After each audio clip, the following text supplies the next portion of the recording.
안녕하세요. 사연에 빠지다의 DJ 민영입니다. 오늘 사연자는 미운 놈 떡 하나 더 준다는 심정으로 얄미운 며느리라도 어떻게든 예쁘게 봐주려고 했는데 얼마 전 도무지 참을 수 없는 사건이 있었다는데요. 과연 어떤 사연인지 들어보시겠습니다. 오늘도 두 가지 사연 준비되어 있는데요. 끝까지 들어주실 거죠? 그럼 오늘의 사연 바로 시작해 볼게요. 안녕하세요. 저는 평생을 시골에서만 살아온 70대 할머니입니다. 저는 딸 셋에 아들이 하나예요. 딱 들으시면 아시겠지만 우리 집에서는 누구보다 아들이 귀합니다. 저야 아들이든 딸이든 상관없이 똑같이 키웠다고 키웠지만 자식들이 느끼기엔 그렇지 않았을 거예요. 시부모님을 모시고 살았을 때 딸들이 함께 살면서 느낀 차별이 꽤 힘들었는지 지금까지도 옛날 이야기가 나오면 딸들이 투덜거리거든요.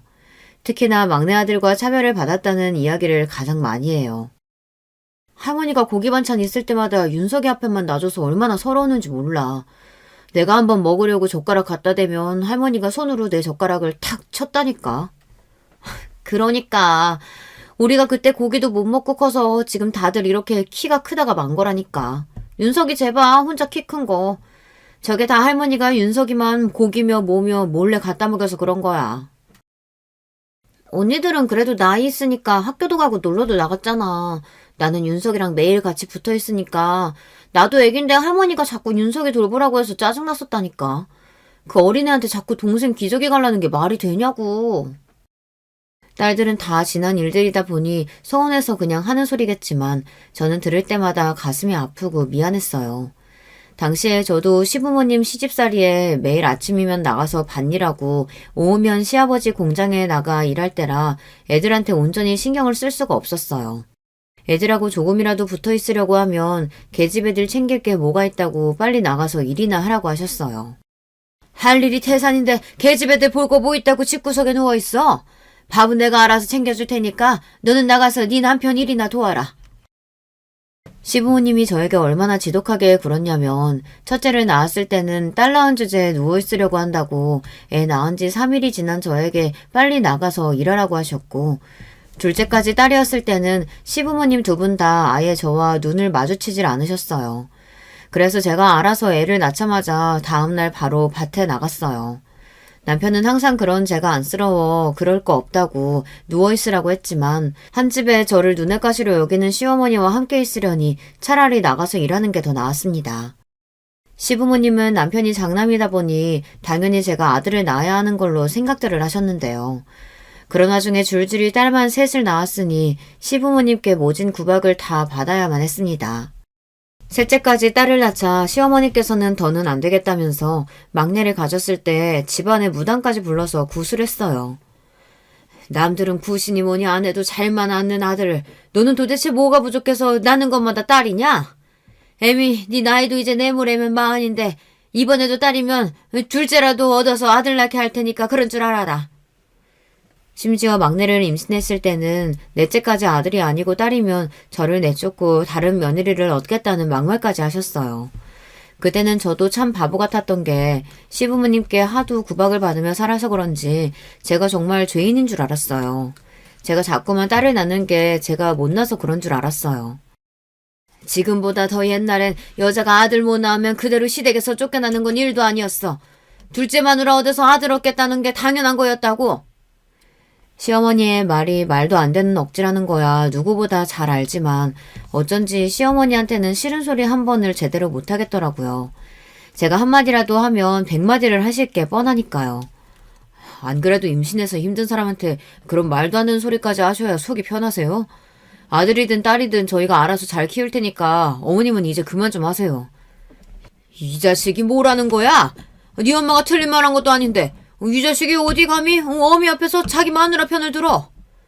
에휴 내버려둬요. 아들 새끼라고 죽어라 키워놓으면 뭐래. 장가가면 자기 마누라밖에 모르는걸.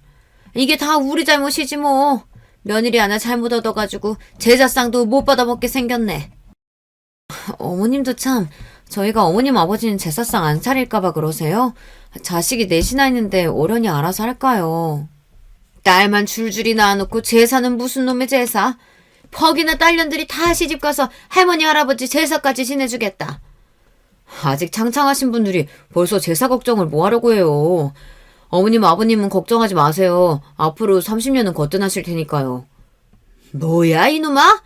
네 아비 내년이면 칠순인데 30년은 무슨? 저희 때는 그랬어요.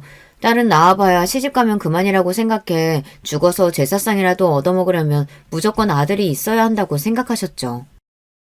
어머님, 아버님께서 애들 엄마한테 소리 지르는 것만 봐도 앞으로 30년은 무조건 거뜬하시니까 걱정하지 마세요. 아이고, 자기 마누라 구박한다고 훈수 두는 것 좀 봐라. 내가 어디서 저런 팔불출을 나왔는지 몰라. 우리가 우리만 좋겠다고 아들 하는 줄 알아? 남자는 무조건 아들이 있어야 돼. 그래야 나중에 나이 들어서도 안 해로운 거야. 저는 아들이고 딸이고 상관없이 내 자식이면 다 예쁘고 귀해요. 그러니까 괜한 일로 임신한 사람 힘들게 하지 마시고 그쯤 하세요. 결혼한 직후부터 시부모님으로 인해 힘든 일이 한두 개가 아니었어요. 그나마 다행인 건 제 남편이 제대로 정신이 박힌 사람이었다는 겁니다. 남편이랑 저는 부모님이 아시는 분 소개로 만났어요. 그래서 어떤 남자인지 어떤 집안인지도 잘 모르는 상태로 얼굴도 몇 번 안 보고 바로 식부터 올렸습니다. 그런 상태로 서로 애들 엄마 아빠로 부르면서 애 낳고 살았어요. 그 시대에 선봐서 결혼한 부부치고 저와 남편은 부부 사이가 좋은 편입니다. 그런데 그런 저희 부부를 시부모님은 썩 마땅치 않아 하셨어요. 툭하면 아들을 며느리한테 뺏긴 것 같다는 말을 많이 하셨거든요. 남편이 시부모님 앞에서 항상 제 편을 들어서기도 하지만 남편이 착한 게 처가에도 또 잘했어요. 결혼하자마자 제가 시댁에 들어와 살면서 고생한 걸 옆에서 봐서 그런지 항상 저나 친정에 미안해하며 본인이 더 처가를 챙겼습니다. 한 번은 그런 적도 있었어요. 제가 임신해서도 아이들 챙기랴 밭일도 오랴 하루 종일 정신없이 지내는 제가 안쓰러웠는지 남편이 결심했다는 듯 하루는 저를 불러 짐을 싸라고 하더라고요. 마음 같아서는 내가 애들 데리고 가고 싶은데 당신 혼자 우리 집에 있으면 더 힘들고 못 쉴 테니까 그냥 당신이 다녀와. 다른 건 걱정하지 말고. 남편은 저에게 딸 셋은 본인이 다 알아서 할 테니 막내 낳기 전까지만이라도 친정에 있다가 오라고 했습니다. 그래야 제가 좀 쉴 수 있을 것 같다고요. 저도 남편 말대로 바로 친정에 가고 싶었어요. 하지만 시부모님을 모시고 사는 며느리 입장에서 어디 그게 쉽나요? 제가 애들 두고 혼자 잠깐 병원만 갔다 와도 어쩌니 저쩌니 말이 많으신 분들인데 애들까지 두고 혼자 친정에서 쉬다가 온다고 하면 펄쩍펄쩍 뛸 게 뻔해요. 저도 웬만하면 버텨보려고 했는데 넷째는 또 다르게 힘들더군요. 임신 9개월이 넘어가면서 배가 너무 많이 나와서 도저히 서 있을 수도 없고 앉을 수도 없었어요. 그런 몸으로 애들을 보면서 일을 한다는 게 가능하지 않았습니다. 잠깐 애들 밥이라도 챙겨주고 나면 숨이 너무 벅차서 정작 제 밥은 목구멍으로 넘어가지를 않았어요. 그쯤 되니 저도 안 되겠다 싶었습니다. 하루 종일 누워만 있고 싶은데 시부모님 눈치가 보이니 편히 쉴 수도 없더라고요. 결국은 남편과 상의해서 일주일만이라도 친정에 다녀오겠다 했습니다. 역시나 제가 당분간 친정에 있다가 온다고 하니 시부모님은 펄쩍펄쩍 뛰었어요. 자식이 셋이나 있는 옆에 내가 애들 두고 어디 친정에 가냐고요. 얼씨구, 남들 다 아는 임신한 거 가지고 아주 유난을 떨어요. 어디 감히 출가 외인이 애들까지 버려두고 친정에 가겠다는 소리를 해? 남편 잘못 만나서 평생 시집살이 사고 사는데 막내 낳기 전까지만이라도 잠깐 부모님 댁에서 쉬다 오는 게 뭐 어때서 그래요. 애들 엄마 친정 가 있는 동안은 내가 집에서 애들 돌볼 테니까 어머니가 밭일 좀 하세요. 요즘 시대 남자들이야 그런 일이 흔한지는 몰라도 제가 애들 키우던 시대에는 남자가 처도 없이 혼자 애를 본다는 게 흔한 일은 아니었어요. 그것도 애 셋을 말이죠. 며느리가 만삭에 친정에 가겠다는 것도 시어머니에겐 놀랄 놀자였는데 애까지 두고 가서 아들이 애 셋을 본다는 게 더 기가 막힐 노릇이었죠. 그때만 생각하면 저는 아직도 오금이 저려요. 평소 시어머니의 성미에 절대 저를 순순히 친정에 보내주실 분이 아닙니다. 그런데 신기하게도 시어머니께서 저를 친정에 보내주시긴 했었어요. 남편이 시어머니 앞에서 눈까지 부르려가며 저렇게 고생하다가 아이라도 잘못되면 어떡하냐고 원성을 높였으니 시어머니도 더는 할 말이 없으셨나 봐요. 저더러 친정에 가고 싶으면 가라고 하셨어요. 그런데 그러면서 하시는 말씀에 소름이 돋았습니다. 네가 막바지에 닥치니까 아주 똥줄이 타나 본데 그래 어디 한번 너 하고 싶은 대로 다 해봐라. 네 뱃속 막내까지 계집애면 난 약속대로 둘째 자리 알아볼 테니까 그런 줄 알고. 시어머니는 제가 친정에 가는 게 끝까지 마음에 안 들었는지 만삭인 며느리한테 친정에 가는 날까지 막말을 마구 퍼버댔어요. 저는 서러움에 금방이라도 눈물이 쏟아질 것 같았지만 남편과 제 딸들을 생각하면서 꾹꾹 참았습니다. 그래도 친정에 도착하고 나니 속없이 마음이 놓이기는 하더군요. 친정 부모님들은 저희 시부모님 같은 분들은 없다고 칭찬하기 바쁘셨어요. 세상에 이런 시댁이 어디 있다니? 우리 딸은 복도 참 많다. 명절에도 항상 미리 보내주시는 것도 감사한데 임신했다고 쉬고 오라고 친정까지 보내주시니 감사해서 일일을 다 어떻게 갚는다니?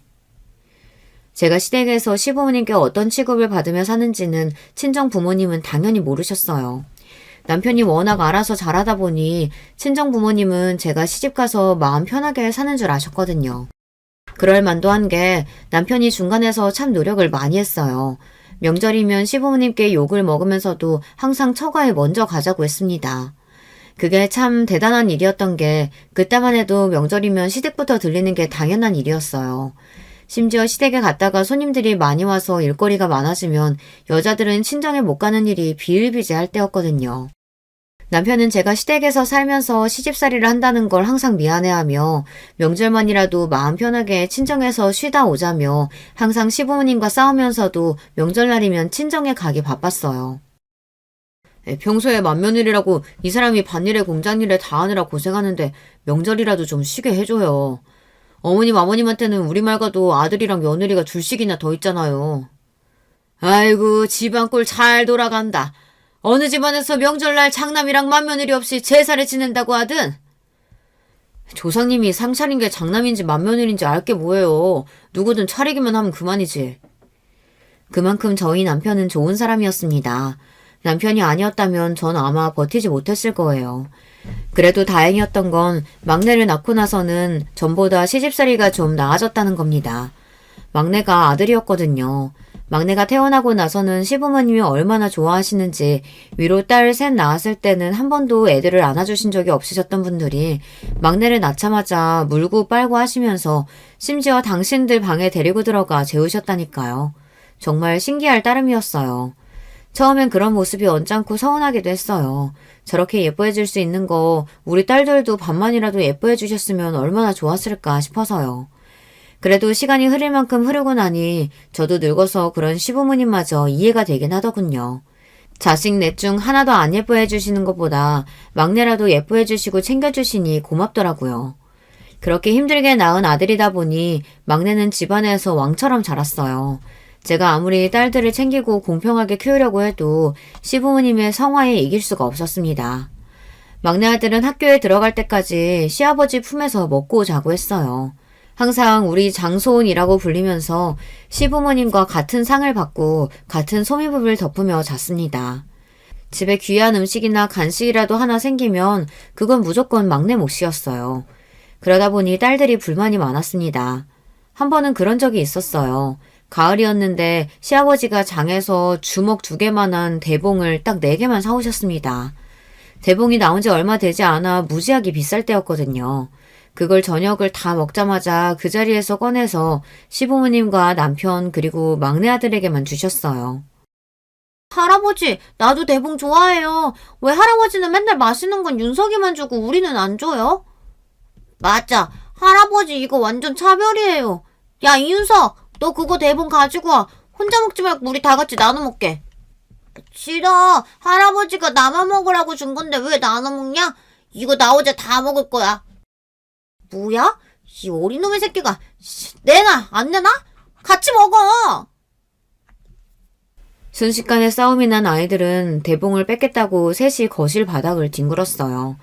저는 시부모님이 보시는 자리에서 애들이 버릇없이 군이 얼른 나서서 애들을 말렸습니다. 저렇게 싸워봐야 어차피 시부모님은 막내 편을 들 거라서 괜히 딸들만 혼날 게 뻔하니까요. 어허, 이 녀석들이 할아버지 할머니 앞에서 못하는 게 없어. 안 되겠다. 그 대봉 내놔. 저는 안 되겠다 싶어서 이미 찌그러진 대봉을 뺏었어요. 저는 대봉이고 뭐고 누구에게도 안 줄 생각이었습니다. 그런데 그때였어요. 아들 녀석이 자리에서 벌떡 일어나더니 버릇없이 제 손에 있던 대봉을 휙 뺏어갔어요. 그러더니 한다는 짓이 글쎄 대봉을 바닥에 던져버리더군요. 우리 집에서 비싼 대봉은 당연히 내 건데 누나들이 뭔데 욕심내? 누나들은 대충 아무거나 먹어도 되지만 난 장손이라 귀한 것만 먹어야 되는 거 몰라? 순간 저나 딸들이나 다들 너무 놀라서 말문이 턱하고 막혀버리고 말았습니다. 그때 막내 아들 나이가 고작 7, 8살이었어요. 그 전까지만 해도 아무리 시부모님이 오냐오냐 했어도 누나들한테 저렇게 소리를 버럭 지르고 버릇없이 굴지는 않았습니다. 그런데 시부모님이 항상 막내만 챙기고 딸들을 챙기지 않는다는 걸 어린 놈도 알아버렸는지 이 집에서 좋은 건 다 당연히 자기 건 줄 알더라고요. 뭐야? 비싼 거면 당연히 네 거야. 그리고 저거 아깝게 던지면 어떡하냐? 그렇게 아까우면 주워서 먹던지. 하긴 누나는 원래도 내가 먹다 남은 거 먹잖아. 그 순간 저는 이대로 안 되겠다 싶더군요. 시부모님이 아무리 아들이라고 오냐오냐 하셔도 제가 가만히 있으면 안 되겠다 싶었습니다. 저러다간 애 다 망치겠더라고요. 그때부터 저는 막내 아들에게 유난히 더 엄격하게 굴었어요. 시부모님이 옆에서 그러지 말라고 말리셔도 저는 제 고집대로 했습니다. 넷이 모든 공평하게 똑같이 주고 잘못을 하면 똑같이 때리고 혼냈어요. 하지만 제가 아무리 노력하면 뭐래요. 시부모님은 여전히 막내를 왕처럼 키우시는걸요. 그러다 보니 막내 아들은 제 생각과 다르게 커갔어요. 겉으로 보기에는 친구도 많고 공부도 제법 하는 것처럼 보였지만 학창시절 내내 크고 작은 사고들을 좀 쳤습니다. 한 번은 중학교 땐가 동네 파출소에서 연락이 온 적이 있었어요. 막내 아들이 후배들 돈을 뺐다가 길에서 걸렸다고 연락이 온 거였어요. 당시에 막내 아들은 전교 1, 2등을 할 정도로 성적이 좋았고 반장도 몇 번이나 할 정도로 학교에서 인기가 많았던 녀석인데 그런 연락을 받았으니 저도 너무 놀랐습니다. 저는 화가 나서 그 길로 파출소로 쫓아가 피해 학생에게 사과를 하고 아들놈을 집에 데리고 들어와 먼지가 나게 패줬습니다. 그전에는 한 번도 막내 아들에게 손을 댄 적이 없었는데 그날은 저도 너무 화가 나서 참을 수가 없었어요. 아무리 철이 없어도 남한테 피해 주는 건 절대 안 되는 거니까요. 그때도 시부모님은 난리가 났습니다. 제가 귀하디 귀한 장손에게 손을 대니 뭐 하는 짓이냐고 막내 아들을 감싸시더라고요. 남자가 살다 보면 파출소도 왔다 갔다 할 수 있는 거지. 괜히 애 기죽게 어디 감히 아들 얼굴에 손을 대? 그 전까지는 저도 웬만하면 시부모님과 분란은 안 만들려고 내내 하며 살았지만 더는 아니었습니다. 어머님, 아버님이 제가 애 혼낼 때마다 끼어들어서 애가 이 모양이 된 거잖아요. 귀하디 귀한 손자 이렇게 막무가내로 자라서 깡패되면 좋으시겠어요? 그거 아니면 제 자식 일에 끼어들지 마세요. 시부모님도 연세가 드셔서 내일 모레 할 때였어요. 제 손으로 식사 안 챙겨드리면 밥도 못 챙겨 드실 때입니다. 그러다 보니 제 손에 귀한 손주가 어떻게 되기라도 할까봐 아주 전전긍긍 하시면서도 예전처럼 저에게 소리를 지르지 못하시더군요. 저는 아들이 한 짓이 괘씸해서 멈출 수가 없었습니다. 이러다간 정말 아들 하나 있는 거 망가질 수도 있겠구나라는 생각이 들더라고요. 그때부터는 시부모니 뭐라고 하시든 제 자식들만 생각하며 살았습니다. 저도 나이 먹을 만큼 먹었고 시집살이라면 할 만큼 충분히 했어요. 시부모님도 다 늙어서 수저도 간신히 드시는데 제가 누구 눈치를 보겠어요. 시부모님이 아무리 감싸고 놀아도 저는 아들을 엄하게 대했습니다. 딸들이랑 똑같이 용돈 주고 일절 특별 대우 없이 키우려고 노력했어요. 제가 아무리 엄하게 굴어도 시부모님은 막내라면 어쩔 줄 몰라 하셨지만 그럴 때일수록 저와 남편은 딸들을 더 챙겼어요. 그렇다고 시부모님께 받는 서름을 딸들이 다 이해하는 건 아니었지만 그래도 제가 할 수 있는 한 챙기려고 했죠. 매일 입만 열었다 하면 독립하고 싶다고 투덜거리고 할머니 할아버지랑 살기 싫다고 하더니만 딸들은 셋 다 일찍 시집을 갔어요. 대학 졸업하고 직장 다닌 지 얼마 되지 않아 달들 기다렸다는 듯 남자를 만나 후다닥 가버렸습니다. 시집가서도 딸들은 다들 잘 살아요. 딸들 말로는 뭐래도 할머니 할아버지랑 살 때보다는 덜 힘들다면서 결혼 생활이 훨씬 낫다고 하더라고요. 우리 남편 막내라 시아버지 연세 많은 거 알지? 그런데도 아들이니 딸이니 상관없으시니 딱 하나만 낳아서 잘 키우래. 나 그 소리 듣고 진심 놀랐잖아. 할아버지는 다들 우리 할아버지처럼 아들만 박히는 줄 알았는데 안 그런 사람도 있더라니까. 내 말이 나도 우리 시누이 보고 깜짝 놀랐잖아. 우리 시댁은 뭐든지 다 여자 중심이라 시누이가 어렸을 때부터 막내라고 공주처럼 커서 지금까지도 시댁 식구들이 시누이라면 아주 벌벌 떨어. 우리 남편은 장남인데도 자기 동생이라면 해달라는 대로 다 해준다니까. 나도 그런 집 딸로 태어났어야 됐는데. 남들은 시댁 가면 불편하고 힘들다는데 나는 평생을 할머니 할아버지 눈치 보면서 동생 챙기느라 고생해서 그런지 시집살이는 일도 아니야. 시부모님은 나더러 남편 다칠까봐 하녀처럼 따라다니느라고 하진 않잖아. 맞아. 그때 너도 어린애였는데 할머니가 맨날 너더러 막내 챙기라 그랬지? 막내가 좀 급상 맞았냐? 밭으로 공장으로 맨날 뛰어다니는 애를 어린애한테 어떻게 보라고 그러는 거야? 극성 맞은 정도가 아니었지.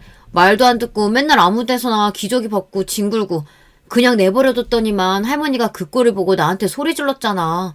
우리 집 장손 다치면 책임질 거냐고. 딸들은 결혼하고 나서도 셋이 만나기만 하면 옛날 이야기를 하며 시부모님께 받은 서름에 대해 토로했어요. 할머니 할아버지한테 받은 차별이나 구박에 비하면 시집살이는 일도 아니라고요. 그런 소리를 들을 때마다 저와 남편은 속상해서 할 말이 없어요. 저희가 아무리 잘해주고 챙겨주려고 해도 시부모님이 한마디 툭 뱉어버리면 딸 셋이 고스란히 상처를 받아 속상해하는 게 눈에 보였거든요. 성인이 될 때까지 한 집에서 같이 살고 한 핏줄인데도 딸들은 할머니 할아버지에게 정도 없었어요. 얼마나 서러웠으면 시부모님이 돌아가셨을 때 셋 다 눈물 한 방울을 안 흘리더라고요. 막내 아들만 제품에 안겨 몇 시간씩 펑펑 울었어요.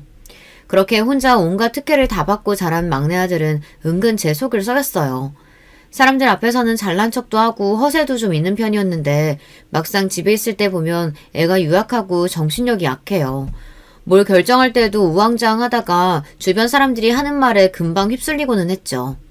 학창시절에야 어리고 철딱선이 없을 때니 그러려니 했는데 성인이 돼서도 영 뭘 해야 할지 갈피를 못 잡더라고요. 공부는 그래도 잘하는 편이라 당연히 서울로 대학을 보내려고 했어요. 그런데 집을 떠나서 혼자 살기 무섭다면서 말도 안 되는 핑계를 대더니만 서울에 있는 대학은 안 가겠다고 우기더라고요. 저는 사내 새끼가 다 커서 왜 저러나 했는데 시부모님은 그런 막내 아들을 안쓰러워하시면서 하고 싶은 대로 하라고 했어요. 집에 땅도 있고 공장도 있는데 못하러 힘들게 취직하겠다고 서울까지 올라가서 공부를 해. 이 동네에도 좋은 학교 많은데. 그래. 너희 아버지 재산 다 우리 손주 건데 힘들게 일할 필요 뭐 있어. 집에서 가까운 학교 다니면서 얌전히 아버지 일이나 배우면 되지. 시부모님은 항상 그런 식이었습니다. 제 딸들은 대학을 가든 시집을 가든 일절 관심도 없으시면서 막내 아들이 한마디만 하면 본인들이 다 해결해 줄 것처럼 나섰어요. 하나뿐인 장손 혹시나 혼자 서울에 올라가 고생이라도 할까봐 아주 전전긍긍 하셨습니다. 그때도 저와 남편은 답답해서 어떻게든 서울로 올려보내려고 했는데 아들놈이 올라갈 생각이 없었어요. 시부모님 말씀대로 동네에서 대학을 다니며 남편 일을 배우겠다고 하더라고요. 그러던 중 생각지도 못한 일이 벌어졌습니다. 몇 년 전까지만 해도 누나들 서울로 대학 갈 때 본인도 간다고 그렇게 난리를 피던 놈이 갑자기 왜 생각이 바뀌었나 했더니만 이게 여자가 있었더라고요. 그것도 고3 때 과외를 받던 대학생 과외 선생한테 빠져서 그 과외 선생 따라 같은 학교에 간 거였어요. 나이도 많은 과외 선생한테 빠진 것도 기가 막히는데 이 녀석이 사고를 치고 말았습니다. 과외 선생이랑 둘이 좀 좋아서 몇 달 만나기는 했나 봐요. 그런데 그게 정상적인 연애가 아니라 둘이 바람을 피운 거랍니다. 그 과외 선생한테 오래 만나던 남자친구가 있었는데 그 남자친구가 군대에 있는 사이에 우리 막내랑 둘이 만났나 봐요. 같은 학교 다녔으니 둘이 좋아서 매일 붙어 다니다가 제대하고 나온 과외 선생 남자친구가 둘이 만나는 걸 알게 돼서 학교에까지 쫓아와 난리를 쳤나 봐요. 남자애가 체대생이었다는데 막내가 그 남자한테 학교 한복판에서 엄청 두들겨 맞고 들어와 집안이 한바탕 난리가 났었습니다. 시부모님은 당장 막내를 때린 놈을 고소하겠다고 난리였고 막내는 쪽팔려서 앞으로 학교 어떻게 다니냐고 난리였습니다. 학교를 그만두겠다고 했어요. 저와 남편은 절로 한숨이 났어요. 아들놈이라고 하나 있는 게 도대체 왜 저렇게 바보 같은 짓거리만 하고 다니나 해서요. 제 속도 모르고 시부모님은 막내 아들 역성만 들었습니다. 그러게 여자를 만나려거든 똑바른 애를 만나야지. 어디서 그런 해프년을 만나서 그런 망신을 당해. 내가 그 년놈 둘 다 가만히 안 둘 거니까 그런 줄 알아라. 시아버지는 귀한 손주 얼굴에 상처를 낸 게 괘씸하다면서 그 남학생과 과외 선생 집까지 찾아가 부모한테 난리를 쳤어요. 평생 취직도 못하게 고소할 거라고 엄포까지 놓으시고 오셨더라고요. 나중에 제가 간신히 말려서 고소까지는 하지 않았지만 좁은 동네에 소문이란 소문은 다 나서 창피해서 도저히 얼굴을 들고 다닐 수가 없는 지경이었어요. 그 일 이후로 막내는 서울로 올라갔습니다. 본인도 창피하긴 했는지 다니던 학교를 그만두고 다시 수능을 봐서 서울에 있는 대학에 다시 진학했어요. 그래도 서울로 올라간 이후에는 좀 잠잠한 듯 했습니다. 남들보다 조금 늦게 서울로 대학도 가고 졸업과 동시에 서울에서 취직도 하길래 이제 좀 정신 차렸나 했죠. 그런데 사람이 어디 가는 게 아니더군요. 이 자식이 취직하고 나서도 자꾸만 크고 작게 사고를 쳤어요. 돈 사고를 쳐서 도와준 게 한두 번이 아닙니다. 집안 남자 중에 사업하겠다고 일 벌리는 사람이라고는 없는데 도대체 누구를 닮았는지 저희 막내 아들은 직장 생활이나 착실히 하면 좋을 걸 자꾸만 사업을 하겠다고 일을 벌려놓은 걸 좋아했어요. 그러더니 결국은 멀쩡히 다니던 직장을 그만두고 무슨 디저트 사업을 하겠다고 여기저기서 돈을 빌려서 가게를 냈어요. 그때가 시아버지께서 진작 돌아가시고 시어머니께서도 오늘 내일 하셨을 때였는데 막내 아들놈이 어느새 시어머니를 꼬셔서 시어머니한테 돈을 받아가 일을 벌려더라고요. 그런데 그게 쫄딱 망해버렸습니다. 무슨 빙수 기계를 개발한다고 호들갑을 떨더니만 그게 잘못됐는지 처음 투자한 돈도 거의 못 건졌나 보더라고요. 그 일로 시어머니께서 충격을 받아서 쓰러지셨어요. 빌려준 돈이 아까워서가 아니라 사업이 잘 안 돼서 아들놈이 힘들어할까봐 걱정돼서 쓰러지신 거였습니다. 우리 손주, 어떡하니? 우리 손주 불쌍해서 어떡해? 제 아들놈인데 저는 하나도 불쌍하지 않았어요. 사업의 사자도 모르는 게 자기 돈도 아니고 할머니 돈을 가지고 나가서 바보 같은 짓을 벌였으니 불쌍하긴커녕 화만 났습니다. 그런데 저희 시어머니는 귀한 손주 기죽어서 혹여나 세상을 등지기라도 할까봐 걱정된다며 바리바리 반찬까지 싸들고 서울까지 5시간에 걸려 올라가서 걱정하지 말라고 할머니가 다 해결해 주겠다고 하셨어요. 우리 손주 걱정하지 마. 할머니가 빚 다 갚아주고 다른 가게도 차릴 수 있게 도와줄게. 막내가 사고친 걸 어머님이 왜 해결해줘요. 자기가 싼 똥 자기가 해결하게 그냥 두세요. 엄마는 할머니가 도와준다는데 왜 그래? 할머니, 나 망한 거 아니야. 그 빙수기계에 조금 문제 생겨서 그런 거지. 그것만 해결되면 금방 다시 가게 시작할 수 있어. 그럼 우리 손주 똑똑한 거 이 할미가 다 알지. 너는 예전부터 사주에 사업하면 무조건 성공할 거라고 그랬어. 내가 너희 할아버지가 남기고 간 땅이랑 다 우리 손주 앞으로 해주고 죽을 거니까 그거 가지고 너 하고 싶은 거 다 해라. 그렇게 막내 손주라면 끔찍하게 생각하시던 시어머니께서 막내가 장가가는 것도 못 보고 돌아가셨어요. 그 전까지는 저도 시부모님에 대해 애틋하거나 불쌍하다고 생각한 적도 없었는데요. 막내 아들이 장가가는 날은 저도 마음이 뭉클하고 어느 때보다 시부모님 생각이 많이 나더라고요. 매일 사고만 치고 철딱서니는 없어도 할머니 할아버지라고 하면 무슨 일이 있어도 달려와서 챙기던 녀석이었는데 그런 녀석이 장가가는 모습을 얼마나 보고 싶으셨을까 그런 마음에 마음이 좋지 않았습니다. 그런데 그건 시작에 불과했습니다. 아들이 결혼하고 저도 손주 녀석이 생기고 나니 어느 때보다 시부모님 생각이 자주 나더라고요. 딸들이 결혼하고 손주를 낳았을 때랑은 또 다른 느낌이었어요. 외손주, 친손주라는 걸 떠나서 저에게도 며느리가 생겼다는 게 느낌이 이상하더라고요. 사실 막내 아들이 워낙 철딱서니가 없다 보니 저는 장가도 가기 힘들 줄 알았어요. 그런데 어느 날 갑자기 연락도 없이 집에 내려온 아들이 결혼을 하겠다고 하더군요. 이제 막 사귀기 시작한 여자친구가 있는데 임신을 했대요. 처음 임신 소식을 들었을 때 기가 막혔어요. 이 자식이 결혼까지 사고를 쳐서 하는구나 싶어서요. 그래도 어쩌겠어요. 제 아들이 친 사고이니 부모인 저와 남편이 수습을 해야 했죠. 저와 남편은 곧장 결혼 날짜를 잡고 식부터 올리라고 했어요. 요즘 사람들이야 결혼 준비하면 다들 반반씩 나눠서 준비한다는데 우리 집은 시골 사람들이라 그런지 웬만하면 저희 쪽에서 다 준비하는 게 맞는다고 생각했어요. 안 그래도 어린 딸이 임신해서 결혼하는 것도 처가에서는 속상할 텐데 우리 쪽에서 할 수 있는 건 최대한 다 도와주자 싶었죠. 저는 며느리를 만나기도 전부터 그냥 다 좋았습니다. 저희 막내가 워낙 철이 없다 보니 저는 며느리가 참 고맙고 애틋했어요. 제 아들처럼 못난 녀석과 살아준다는 것만으로도 마냥 고마웠거든요. 그러다 보니 시부모님이 더 이해가 안 됐어요. 내 아들하고 알콩달콩 잘 사는 모습만 봐도 뿌듯하고 기분이 좋을 것 같은데 그런 며느리한테 왜 그렇게 못되게 굴었을까 싶어서요. 저는 며느리가 예뻐서 뭐든 다 해주고 싶었습니다. 그런데 그것도 제 생각인가 봐요. 며느리 생각은 다른 것 같았습니다. 며느리는 처음 봤을 때부터 제가 생각한 느낌이 아니었어요. 막내 며느리는 제가 생각한 것보다 훨씬 더 요즘 며느리였어요. 옛날 며느리, 요즘 며느리 따로 있는 건 아니지만 제가 듣기로는 요즘 며느리들은 시어머니 앞에서도 굳이 잘 보이려고 하지 않고 본인 성격대로 할 말은 다 한다고들 하더라고요. 처음 우리 집에 인사 왔을 때도 그랬어요. 우리 집이 옛날 시골집이라 오래됐어요. 시부모님이 결혼할 때부터 산 집이라 50년도 훨씬 넘은 집입니다. 그래도 저와 남편이 살면서 하나하나씩 고치면서 살아서 화장실이나 주방은 현대식이에요. 그런데도 막내 며느리는 우리 집이 오래돼서 불편했는지 뚱한 표정으로 화장실 한 번 안 가고 앉은 자리에서 꼼짝도 안 하더라고요.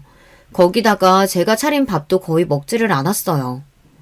세아가 음식이 입에 안 맞니? 그래도 요즘 사람들 좋아하는 거로 한다고 신경 써서 했는데 거의 먹지를 못하네.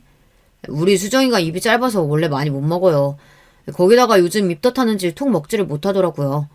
수정아, 내가 과일 가져다 줄까? 수정이 과일 좋아하지? 어머, 그래.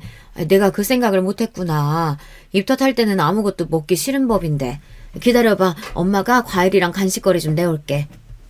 그때까지도 저는 며느리가 임신해서 몸이 힘들어서 그러는 줄 알았어요. 그런데 그게 아니더군요. 며느리 될 애는 제가 생각한 것보다 훨씬 더 예민하고 까칠한 애였어요. 제가 집에 있는 과일이란 과일은 다 씻어서 준비하는 동안 차라도 내어줄까 해서 거실에 나갔는데 며느리랑 아들이 둘 다 없더라고요. 남편에게 애들 어디 가느냐고 물었더니 며느리가 속이 안 좋다고 잠깐 나가서 아들이 따라 나갔답니다. 아이고, 몸도 성취하는 애를 괜히 보겠다고 우리가 여기까지 내려오게 했나 봐. 그냥 우리가 서울로 올라갈 거 그랬어. 그러게, 애가 입덧하느라 많이 힘든 것 같으니 일찍 올라가라고 해야겠다. 저는 남편이나 우리 욕심에 괜히 몸도 성치 않은 애를 멀리까지 오게 했나 미안해서 제가 아이들을 찾아 나갔습니다. 지금이라도 그냥 빨리 올라가서 쉬라고요. 그런데 듣지 말았어야 할 말을 제가 듣고야 말았습니다. 자기, 고향에 땅도 있고 공장도 있고 부자라고 하지 않았어? 근데 집이 저게 뭐야? 나 아까 손 씻으러 화장실 갔다가 깜짝 놀랐잖아. 어떻게 집안에 그렇게 큰 벌레가 있을 수가 있어? 나 더러워서 이 집에선 아무것도 못 먹겠어. 우리 그냥 지금이라도 빨리 올라가면 안 돼? 며느리가 입덧도 입덧이었지만 우리 집이 오래되고 낡은 시골집이라고 실망했나 봐요. 안 봐도 뻔합니다. 우리 막내 아들이 워낙 입만 열면 허풍도 세고 잘난 척도 많이 하는 애라 부풀려서 말했을 수도 있어요. 그래도 그렇지 결혼하겠다고 인사까지 하러 온 애가 집에서 벌레 좀 봤다고 더럽다고 아무것도 못 맡겠다뇨. 저도 그런 며느리를 보며 미간이 구겨지고 말았습니다. 하지만 어쩌겠어요. 제 아들의 새끼를 임신한 제 며느리인데 제가 참고 예쁘게 봐야죠. 저도 애써 목소리를 가다듬고 나가서 모르는 척 웃었어요. 아이고, 몸이 많이 안 좋은가 보네. 우리가 괜히 보고 싶다고 이 먼 데까지 불러서 우리 새하기 힘들게 했어. 오늘은 얼굴 봤으니 됐으니까 더 늦기 전에 올라가라. 다음번에는 우리가 서울로 올라갈게. 그때 또 보면 되지. 막내 아들은 기다렸다는 듯 그럼 올라가 보겠다고 했어요. 아무래도 아들놈도 중간에서 민망했겠죠. 아무리 눈치도 없고 철없는 녀석이라도 오랜만에 이 멀리까지 결혼하겠다고 인사하러 와서는 밥도 대충 먹고 올라가기 저나 남편에게 민망했을 테니까요. 그 순간 저는 아들과 며느리에 대한 기대를 내려놓기로 했어요. 우리 시대 때나 바보같이 시부모님 눈치 보면서 살았지. 요즘 애들이 누가 그러고 살고 싶어 하겠어요. 우리 딸들만 봐도 평소에 시댁에 잘하고 잘 챙기는 것 같아도 시부모님이 한마디라도 듣기 싫은 소리라면 쪼르르 저한테 전화해서 시댁 욕을 한 바가지 하고 끊거든요. 그러면서 마지막에 전화를 끊을 때마다 저에게 꼭 하는 소리가 엄마는 나중에 며느리한테 그러지 말라고 했어요. 세상에 시어머니 좋아하는 며느리 아무도 없으니 제발 귀찮게 하지 말라고요. 그냥 없는 듯 조용히 살아주는 게 며느리랑 잘 지내는 거라고 했습니다. 그때는 딸들 말도 잘 이해가 되지 않았어요. 아무리 귀찮고 싫어도 가족인데 평생 없는 듯이 조용히 산다는 게 말이 안 되잖아요. 자고로 부모라는 건 자식이 아무리 나이를 들어 다 커도 평생 자식 걱정하는 게 일인 사람들인데 그게 가능할까 싶었죠.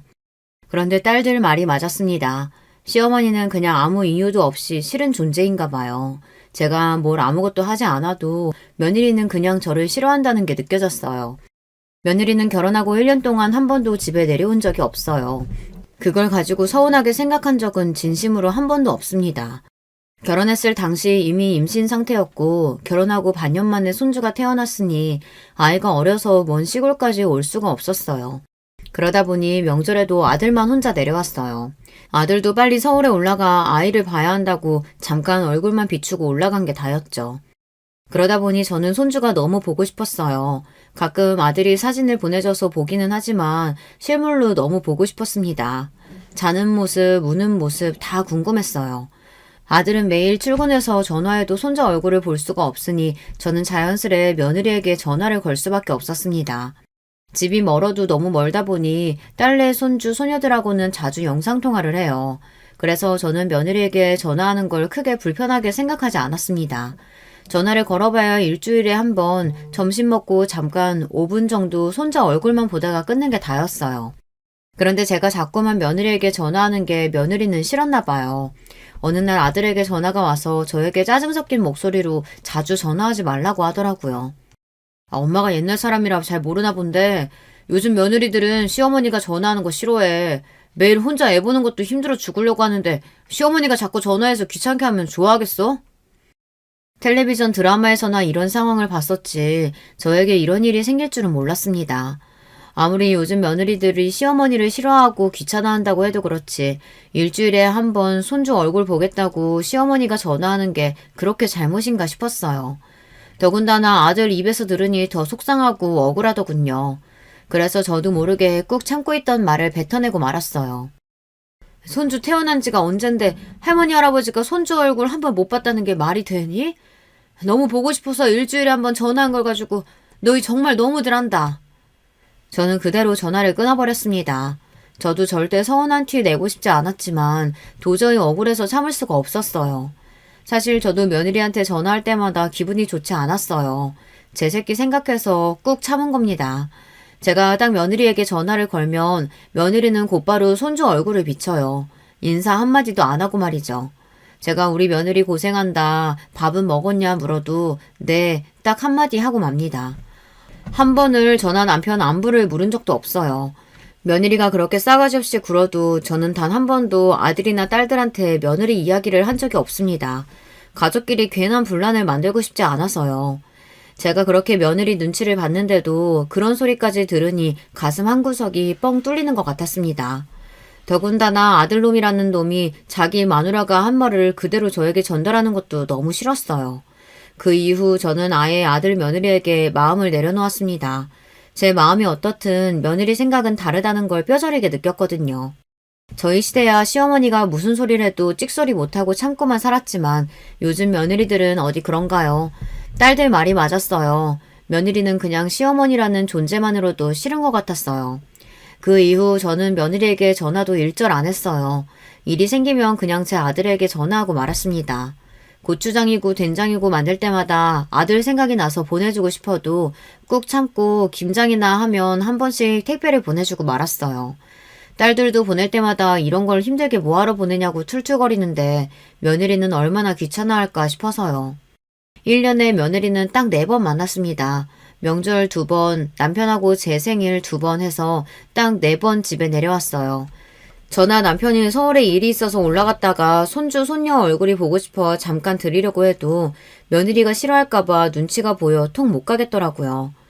그러다 보니 저는 며느리가 오는 날만 되면 심장이 뛸 정도로 기다려졌어요. 제가 뭐 며느리 보고 싶어서 심장이 뛰겠어요. 그때 아니면 손주를 볼 수 없으니 내내 자식들 오는 날만 기다리고 있었죠. 그런데 며느리는 해도 해도 너무한 게 그 머나먼 길을 내려와서도 잠 한 번 안 자고 바로 올라갔어요. 막내 아들이 운전하기 힘들다고 하루 자고 가자고 해도 며느리는 밥 한 끼 먹으면 꾸역꾸역 어린애를 끌고 올라가겠다고 했어요. 저는 손주랑 헤어지기가 싫어서 내가 애를 봐줄 테니 너희들끼리 올라가라고 했어요.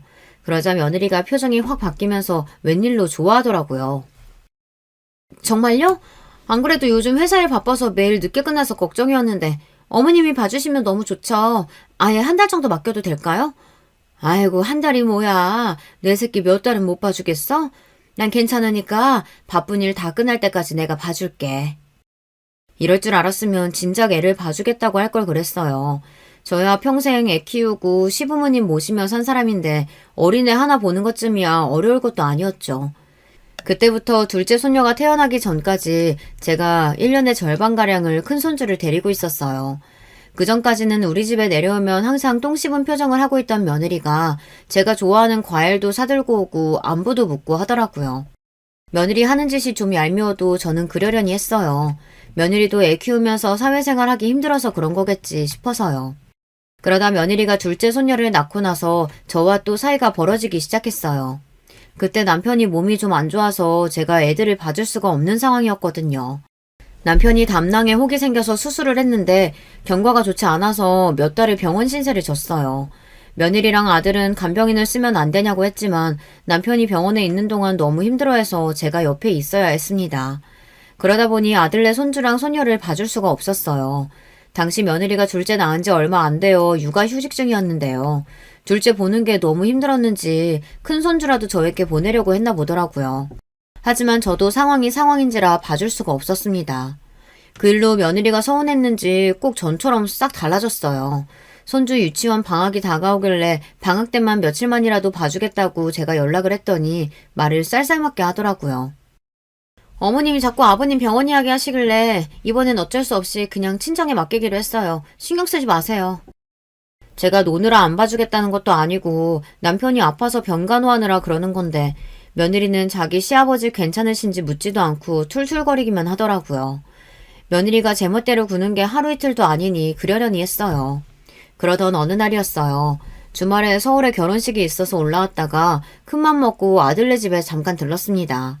아무래도 손주를 봐주지 못한 게 마음에 걸리기도 했고 둘째 손녀도 많이 컸을 텐데 보고 싶어서요. 아니나 다를까 제가 서울역이라고 전화를 했더니만 며느리 목소리가 확 바뀌었습니다. 오실 거면 미리 연락을 주시지. 애들 아빠도 오늘 집에 없는데. 줄 것도 있고 할 이야기도 있어서 잠깐 들렸어. 아버지 주무시기 전에 병원에 가봐야 해서 나도 잠깐 얼굴만 보고 갈 거야. 집에서 서울까지 5시간입니다. 새벽에 출발해 결혼식에 참석하느라 남편 병원에 하루 간병인을 붙여놓고 왔어요. 간병인이 9시까지밖에 못 있어준다고 해서 저도 금방 다시 내려가야 합니다. 그런 와중에 애들 얼굴 좀 보려고 한 건데 며느리가 사람 참 민망하게 하더군요. 그래도 오랜만에 손주 손녀를 보니 기분이 좋아 며느리에 대한 미움은 금방 잊어버렸어요. 그런데 그때였어요. 손녀가 이유식을 먹다가 옷에 다 흘려서 며느리가 씻기러 화장실로 들어갔는데 그때 제 무릎에 앉아있던 6살짜리 손주가 믿기지 않는 이야기를 했어요. 할머니, 내가 저번에 엄마랑 이모 통화하는 거 들었는데 엄마가 할머니 빨리 되셨으면 좋겠대. 근데 빨리 뒤진다는 게 무슨 뜻이야? 할머니 빨리 뒤지면 좋은 거야? 순간 저는 제 두 귀를 의심했습니다. 손주 말이 사실이 아니기를 바랬어요. 하지만 그 말은 분명히 사실이었습니다. 어린 손주가 거짓말을 할 리 없으니까요. 저는 손자의 말에 손이 부들부들 떨리고 눈앞이 까마득해졌습니다. 그리고 도저히 참을 수가 없었어요. 지금까지 제가 며느리의 모든 막말이나 건방진 행동을 참아준 건 며느리 입장에는 시어머니가 하는 행동은 뭐든지 귀찮고 싫을 수 있다고 이해했기 때문입니다. 하지만 아무리 시어머니가 싫어도 그렇지 애 듣는 데서 할 말 못할 말 구분은 할 줄 알아야 하는 건데 이번 일은 도저히 참아줄 수 없었어요. 저는 며느리가 둘째를 씻기고 나오자마자 기다렸다는 듯 며느리를 쏘아보았습니다. 너 아버지 아파서 병원 누워있어서 속으로 좋았겠다? 빨리 뒤질 수 있을지 모르니까. 어머, 어머님 지금 무슨 소리 하시는 거예요? 제가 언제 그런 생각을 했다고. 며느리는 제 말에 놀란 척 연기를 하며 오히려 저를 이상한 사람 취급했어요. 저는 그 모습이 너무 가스로워서 소리를 버럭 질렀습니다. 너희 시아버지 건강 안 좋아서 이번에 공장 팔기로 했어. 그래서 공장 주변 부지 막내 앞으로 해줄까 했는데 안 되겠다. 시부모 하루라도 빨리 뒤지기를 바라는 며느리한테 내가 재산 나눠줄 필요 없지. 너한테 한 푼도 줄 생각 없으니까 그런 줄 알아. 손주 손녀가 보고 싶어서 온 것도 있었지만 사실 이 이야기를 하려고 온 거였어요. 남편이 병원에 입원하기 시작하며 공장 운영이 어려워지자 남편이 이럴 거면 그냥 돈 될 때 팔아버리는 게 낫겠다고 했어요. 공장 팔아서 자식 넷한테 공평하게 나눠주고 주변에 남은 땅은 시부모님 유언대로 막내 아들에게 물려주려고 했는데 며느리가 하는 짓을 보니 도저히 그냥 줄 수가 없겠더군요. 어머니, 아니에요. 제가 설마 애 앞에서 그런 소리를 했겠어요? 아니에요. 애가 뭘 잘못 말한 거예요. 저 절대 그런 소리 안 했어요. 며느리는 제가 손주에게 똑똑히 들었다고 하는데도 절대 아니라고 딱 잘라 말했습니다. 저는 며느리가 변명하는 건 더는 듣고 싶지 않아 그 자리에서 눈도 마주치지 않고 아들네 집을 나와버렸습니다. 며느리는 엘리베이터까지 따라 나와서 아니라고 연신 변명했지만 저는 들은 척도 안 했어요. 그리고 그대로 집으로 내려올 때까지 며느리와 아들의 전화를 일절 받지 않았습니다. 그 일이 있은 지 3주가 흘렀어요. 그 일 이후 아들과 며느리에게 거의 매일 전화가 옵니다. 지금까지 결혼해서 산 세월 동안 저에게 전화한 것보다 훨씬 더 많이 했더라고요. 얼마나 똥줄이 타면 그러겠어요. 아들은 손주 녀석이 한 말이 사실이 아니라고 애가 장난친 거라고 하는데 저는 믿을 수가 없습니다. 이제 6살 먹은 어린애가 그런 소리를 어디서 듣고 하는 거겠어요. 분명 자기 엄마한테 들은 게 맞죠. 아들은 지금도 공장 땅 명의를 바꿔달라고 난리예요. 시부모님이 돌아가실 때 막내에게 주라고 했으니 자기 거라고요. 그런데 저는 괘씸해도 너무 괘씸해서 재산이고 뭐고 아무것도 주고 싶지 않아요. 이런 상황에 자기 마누라 편만 드는 아들 새끼도 미워 죽겠습니다. 저는 어떻게 하면 좋을까요? 안 그래도 남편은 병원에서 힘들어하고 있고 아직 말도 못 꺼냈어요. 아들 며느리 집에서 제가 그런 소리 들었다고 하면 남편도 너무 힘들어할 것 같아서요. 여러분들이라면 어떻게 하시겠어요? 시부모를 개무시하는 것도 모자라서 빨리 뒤졌으면 한다는 소리까지 들은 와중에 점처럼 부모 자식 사이로 지낼 수 있을까요? 저는 아직도 모르겠습니다. 아무리 좋게 생각하려고 해도 용서가 되지를 않아요. 여러분의 의견 댓글로 남겨주시면 제가 하나하나 읽어보고 참고하도록 하겠습니다. 끝까지 제 이야기 들어주셔서 감사해요. 여러분의 가정에는 행복하고 즐거운 일만 있으시길 바라겠습니다. 여러분, 두 번째 사연 시작하기 전에 좋아요, 구독 꼭 눌러주실 거죠? 그럼 두 번째 사연 바로 시작합니다. 안녕하세요. 저는 의사로 재직 중인 50대 남자입니다. 날씨가 더워지고 이제 여름이 다가왔네요. 저는 딸이 2명인데 딸들이 유독 바다를 좋아합니다. 그래서 바다로 이번 여름에 휴가를 길게 가기로 약속했어요. 여러분도 휴가 계획 있으세요? 모쪼록 즐거운 가족여행 되시길 바랍니다. 오늘 제가 제보할 사연은 가족과 복수에 관한 사연이에요. 사실 저는 가족이라고 부르고 싶지 않은 사람도 있습니다. 어디서부터 설명해야 할까요? 일단 제 소개를 짧게 하겠습니다. 저는 지방에서 태어나서 자랐어요. 매우 가난한 집이었고 위로는 형이 한 명 있습니다. 어렸을 땐 너무 가난해서 집에 수도와 전기가 끊기기도 했어요. 심지어 부모님은 제가 중학생 때 이혼하셨습니다. 어머니가 우리를 혼자 키우셨는데 고생이 참 많으셨어요. 시장 바닥에서 나무를 팔며 저와 형을 키우셨죠.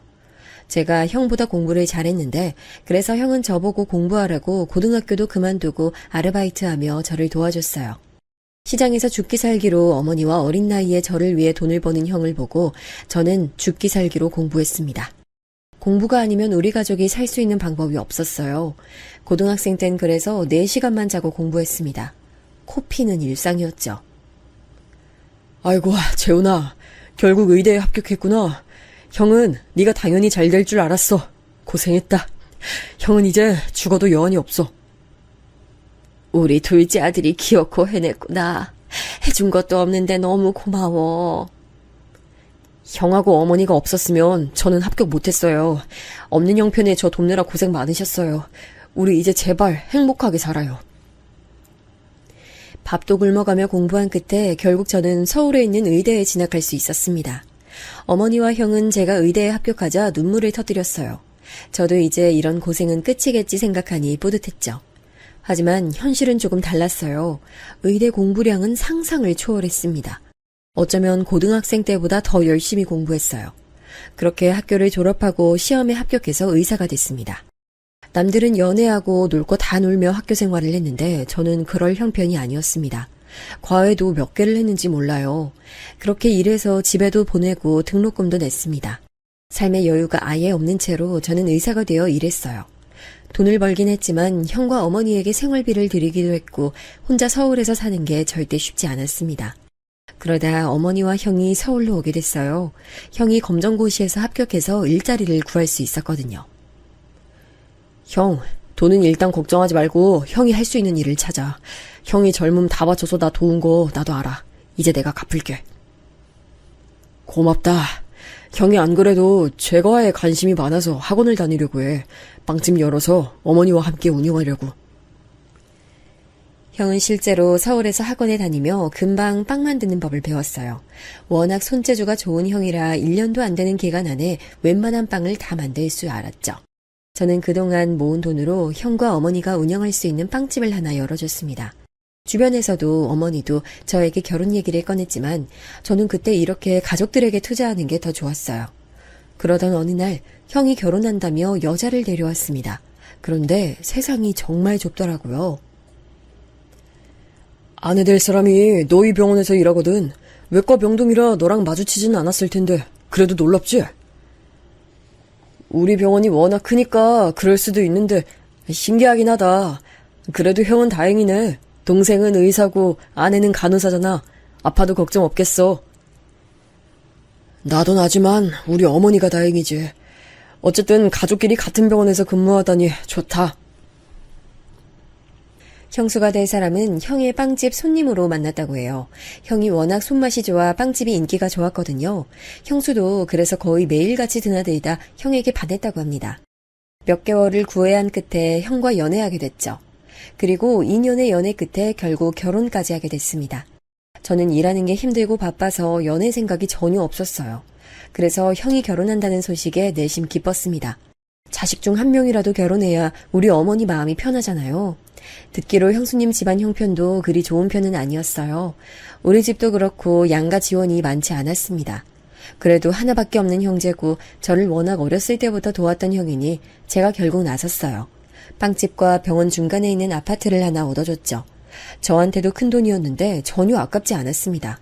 그때까지는 제가 결혼하게 될 거라고 생각도 안 했거든요. 그리고 형의 결혼식 날이 됐습니다. 여러분은 첫눈에 반한다는 소리를 믿으세요? 저는 그 말이 무슨 말인지 전혀 모르고 살았습니다. 첫눈에 반하긴커녕 연애를 해본 적도 없으니까요. 그런데 형의 결혼식 날 저는 저 말이 뜻하는 바를 알게 됐어요. 형수님 하객으로 있던 어떤 여성분과 눈이 마주쳤는데 아주 환하게 웃더라고요. 그 웃음을 보고 홀린 듯이 다가갔습니다. 제가 원래 그러던 사람도 아니고 애초에 여자를 만난 적도 없잖아요. 그런데 그 여성분은 당황하면서도 웃음을 잃지 않았습니다. 그리고 얼떨결에 저는 처음 보는 사람 앞에서 제 소개까지 하게 됐죠. 놀라운 건 그 다음이었어요. 어머, 땡땡병원이요? 저 거기서 일해요. 아, 의사 선생님이셨구나. 저는 간호사예요. 소아병동에서 일하고 있어요. 그러고 보니 오늘 결혼하는 미정이도 같은 병원이에요. 네, 맞아요. 사실 이 결혼식 저희 형 결혼식이에요. 같은 병원이라니 저도 너무 놀랍네요. 만나서 반갑습니다. 알고 봤더니 그 여성분은 우리 병원에서 일하는 간호사였어요. 다행인지 아닌지 형수, 저 여성분 다 다른 병동이었죠. 그리고 저는 사실 속으로 얼마나 기뻤는지 모릅니다. 첫눈에 반한 사람이 같은 직장에서 일한다는 것은 운명이라고 생각해요. 저는 그 뒤로 대놓고 그 여성분을 따라다녔죠. 야, 그만 좀 쫓아다녀. 그 시간에 환자를 더 봐라. 소아과에 꿀 발라놨어. 너 그 정간호사 보러 가는 거 소문 다 났어. 소문나면 이제 나연씨 몰래 좋아하는 사람 없겠죠? 그럼 전 오히려 좋아요. 이미 인기가 하늘로 쏘는 사람인데 없겠냐? 예쁘고 성격도 좋아서 환자들도 대놓고 좋아하잖아. 그리고 듣기론 집안도 아주 좋대. 제가 계속 말했잖아요. 저런 사람 태어나서 처음 본다니까요. 나연씨 아니면 결혼 평생 안 할 거예요. 아이, 너 같은 놈이 한둘이겠냐고. 아, 그리고 너희 형수랑 고등학교 때부터 동창이라던데? 그래서 둘이 그렇게 친하대. 그럴 거면 형수한테 차라리 자리 주선 부탁해봐. 저도 처음 듣는 사실이었어요. 하긴 제가 애초에 여성분을 만난 게 형의 결혼식이니 생각해보면 둘이 병동도 다른데 왜 결혼식에 참석했겠어요? 나중에 한 사실은 아내와 형수는 고등학교 3학년 때 같은 반이었다고 하더라고요. 그리고 대학도 같이 갔고 대학을 졸업하고 자대 병원까지 나란히 왔던 경우였습니다. 생각보다 아주 친할 수도 있다고 생각했죠. 하지만 그렇다고 제가 형수한테 부탁해서 소개를 받고 싶진 않았습니다. 그냥 제 연애는 제가 해결하고 싶은 마음이 컸어요. 오히려 형수에게 들키고 싶지 않은 마음이 컸습니다. 그렇게 그 여성분을 향한 구애를 약 1년 했더니 드디어 제 구애를 받아주셨어요. 그분은 우리 가족이 아니라면 그렇게 애정이 생기지 않던 제가 처음으로 사랑한 사람이자 마지막 타인이었습니다. 연애 끝에 저는 떨리는 마음으로 프로포즈를 했고 성공해서 그 여성분은 제 아내가 됐어요. 양가에 인사를 갔는데 처가는 생각보다 잘 사는 집이었습니다. 그래요. 사위로 의사가 올 줄은 전혀 몰랐는데 자네가 우리 사위가 된다니 기쁘네. 우리 나연이 고생만 시키지 말아줘요. 돈이 부족하면 언제든지 말하고 둘은 걱정 없이 행복하게만 살도록 해요. 나연이가 외동이라 누가 사위가 될지 궁금했는데 이렇게 능력도 좋고 성격도 좋고 나연이밖에 모르는 사람이 사위라니 이제 마음이 편하네. 장인어른은 작은 사업을 하시는 분이셨어요. 작은 사업이라고 해도 월급쟁이가 아니라 만지는 돈이 저보다 많았죠. 실제로 결혼하며 지원도 많이 해주셨어요. 넌지시 개원 얘기도 꺼내셨는데 제가 거절했습니다. 저는 아내와 같이 사내 연애를 하는 게 너무 좋았거든요. 결혼해서도 서로의 인생을 존중하며 같이 병원에서 일하는 게 좋을 것 같았습니다. 실제로 저는 아내와 연애를 시작하고 직업 만족도가 굉장히 높아졌거든요. 아무리 일이 힘들어도 잠깐 짬을 내서 아내를 볼 수 있어 얼마나 행복했는지 몰라요. 이렇게 제 인생에 많은 영향을 끼친 아내가 너무 사랑스러웠어요. 그리고 아내도 우리 집에 인사하러 왔는데 어머니도 당연히 좋아하셨습니다. 며느리 둘 다 간호사라니 내가 무슨 복을 받았어. 아이고 기쁘네. 우리 아들하고 결혼해줘서 너무 고마워요. 내가 가진 게 없어 줄 수 있는 것도 없는데. 아유 아니에요 어머니. 재훈씨 낳아주신 것만으로도 저는 받은 게 많아요. 어머니 어디 몸이 편찮으시면 꼭 얘기해주세요. 재훈씨 바쁘면 저라도 달려갈게요. 얼굴도 예쁜데 마음씨까지 이렇게 예쁘네. 재훈이가 열심히 살더니 결국 이렇게 복을 받아. 둘이 우리 결혼식에서 처음 봤다니까 그것도 진짜 신기하다. 인연이라는 게 이런 식으로 이어지나 봐. 안 그래 여보? 뭐 그렇지. 나연이랑 고등학교 때 처음 봤는데 이런 식으로 엮일 줄은 전혀 몰랐어. 이것도 인연이라면 인연이네. 그치 나연아? 그러니까 나도 이렇게 미정이랑 인연이 이어질 줄은 몰랐어. 이제 친구에서 가족이 된 거잖아. 나 너무 기뻐. 친구 사이라니. 내가 더 기쁘다. 이런 사연이 있을 줄은 몰랐어. 친구 사이니까 서로 말 편하게 해. 난 신경 쓰지 말고. 아내와 저는 처가의 도움으로 고급 아파트에서 신혼생활을 시작했습니다. 결혼식장도 고급 호텔로 정했고 실제로 하객도 굉장히 많이 왔어요. 예물과 예단은 생략하고 싶었는데 처가에서 한 번 하는 결혼이니 마음껏 하라 하셨죠. 제가 아무리 의사여도 워낙 어머니에게 들어가는 돈도 많았고 형 결혼 때 쓴 돈이 있어서 여유롭진 않았거든요.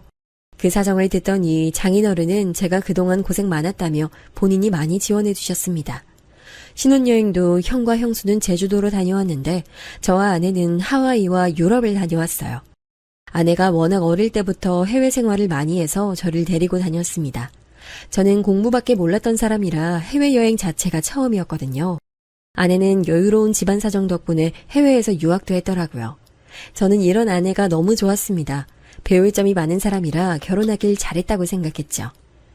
아내와 저는 부부 사이에 문제가 전혀 없었어요. 그런데 제가 형수가 약간 이상하다고 생각하게 된 계기가 있습니다. 그날은 신혼여행에 다녀오고 집들이를 하게 됐습니다. 처가 식구들은 이미 초대했고 우리 집 식구들을 초대한 날이었어요. 어머니, 이거 명품 가방이에요. 저희가 여행하면서 면세점에서 가방 봤는데 너무 예쁘더라고요. 도저히 지나칠 수가 없어서 사게 됐어요. 어머님 드시면 너무 잘 어울릴 것 같아서요.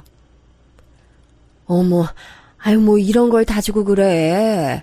난 너희가 무사히 다녀온 것만으로도 좋아. 아유, 고마워. 아껴서 잘 들고 다닐게.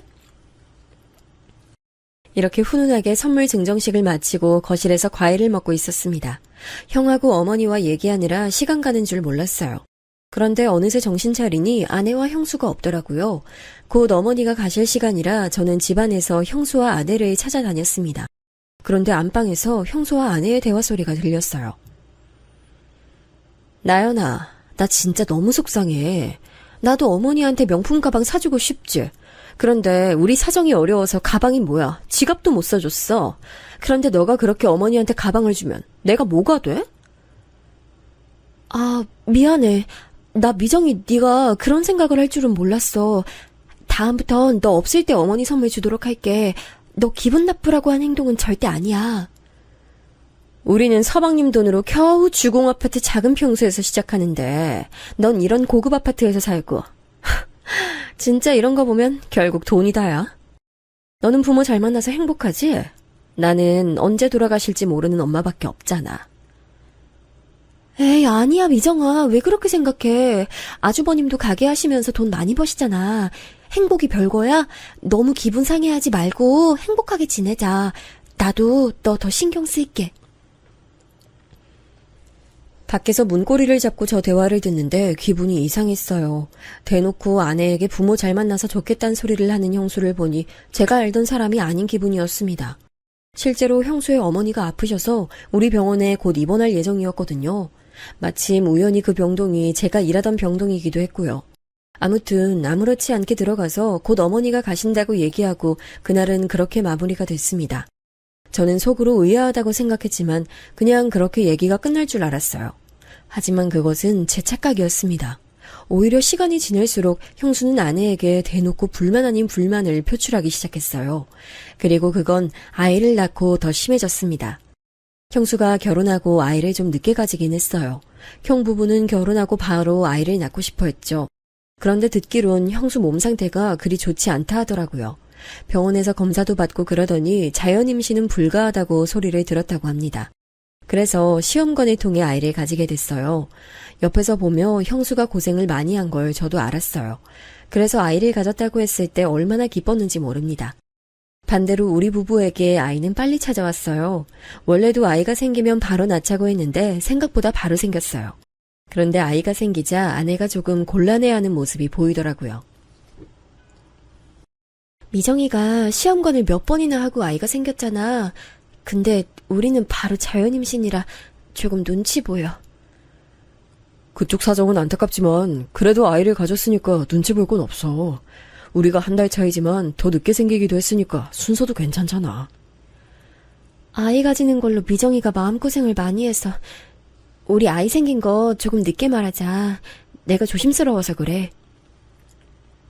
아내 말대로 우리 부부는 아이가 생기고 안정기에 들어간 후에 말하게 됐어요. 형수는 안 그래도 원래 예민한 구석이 많았는데 임신 이후로는 더욱 심해졌거든요. 만약 아내의 임신 사실을 알면 예민함이 폭발할까 두려웠죠.